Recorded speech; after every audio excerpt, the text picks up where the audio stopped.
L'institution financière des Bretton Woods s'est rendue au ministère des Finances où il s'est agi de la situation financière et économique en République démocratique du Congo avec Henri Yves-Moulang, qui est ministre des Finances au sortir de ces échanges. Le directeur général adjoint du FMI s'est dit satisfait des avancées réalisées en République démocratique du Congo dans le secteur économique. Jimmy Loumon pour le reportage.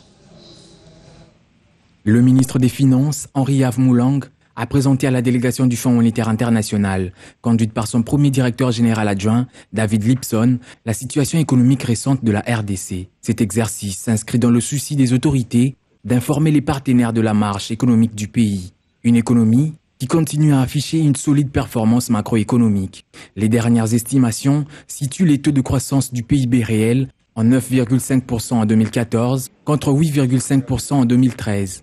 Pour 2015, l'économie de la RDC devrait atteindre 10% de taux de croissance. Henri Yves-Moulang a fait savoir à la délégation du FMI que la mise en œuvre des performances courageuses a permis à la RDC de passer d'une période de 13 ans des contractions économiques entre 1989 et 2012 à une période de 13 ans de croissance économique allant de 2002 à 2014.